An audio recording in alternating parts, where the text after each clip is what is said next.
Korintianina voalohany toko faharoa. Ny fanambarana kristianina dia tsy avy amin'ny fahendren'ny olombelona fa avy amin'Andriamanitra, lazaina amin'ny teny ampianarin'ny fanahy ary fantatra araka ny fanahy. Korintianina voalohany toko faharoa, ny 1 hatramin'ny 9.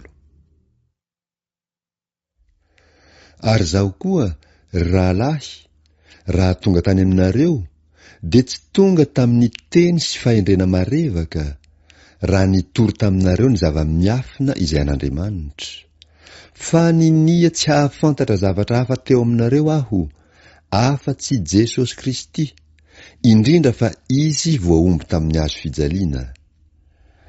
Ary zaho raha tany aminareo dia azo ny fahalemena sy ny fahatahorana ary ny fangovitana be.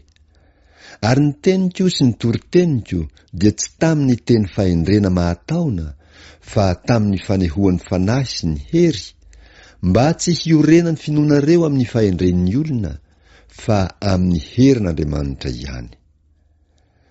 Anefa milaza fahendrena amin'ny efa matanjaka izahay, fa tsy ny fahendren'izao tontolo izao, na ny an'ny mpanapaka izao tontolo izao, izay olona mihalevina. Fa milaza ny fahendren'Andriamanitra izahay, ka maneho zava-niafina, dia fahendrena izay nafenina sady voatendrin'Andriamanitra ho voninahitsika talohany nanaovana izao tontolo izao. Ary tsy nisy nahalala izany ny mpanapaka izao tontolo izao, fa raha nahalala izy dia tsy nohomboany tamin'ny hazo fijaliana ny tompony voninahitra. Fa araka ny voasoratra hoe, izay tsy mbola hitany maso, ary tsy mbola reny sofina, na niditra tao am-pon'ny olona, na inona, no efa namboarin'Andriamanitra ho an'izay ty azy, Isaia 4:7, dia isika no nanambaran'Andriamanitra izany tamin'ny fanahy. Fa ny fanahy mamantatra ny zavatra rehetra, na dia ny saina lalina izay an'Andriamanitra aza. Fa iza no olona mahalala ny ao am-pon'olona, afa-tsy ny fanahin'ny olona izay ao anatiny ihany?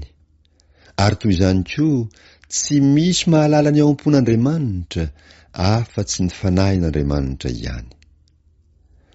Fa isika tsy nandray ny fanahin'izao tontolo izao, fa ny fanahy izay avy amin'Andriamanitra, mba ho fantatsika izay zavatra nomen'Andriamanitra amintsika.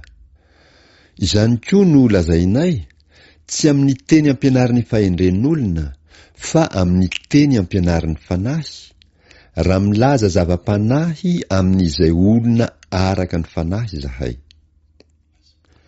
Fa ny olona izay araka ny nofo ihany, dia tsy mba mandray izay an'ny fanahin'Andriamanitra, fa fahadalana aminy izany, sady tsy azony, satria araka ny fanahy no amantarana izany.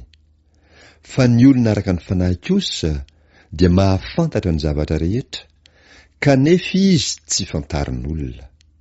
Fa iza no nahafantatra ny sain'ny Tompo mba hampianatra azy? Isaia 5:17. Fa izahay manana ny sain'i Kristy.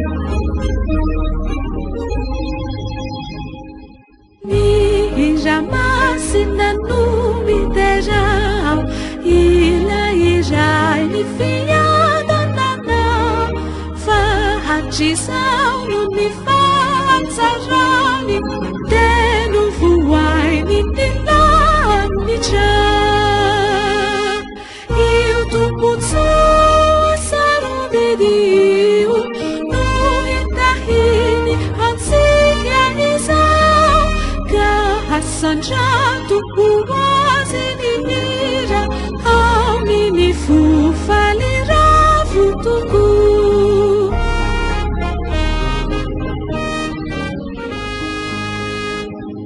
Vanahina impidera anau, rilai maheri silai lefiti, ni funai ni tu chiamenau. izao ary mba hotory fahasoavana herifa hatsarana no atambatrao mba hitahinanay ka ny fiangonana miandry matoky ilay ho avy himandraky izay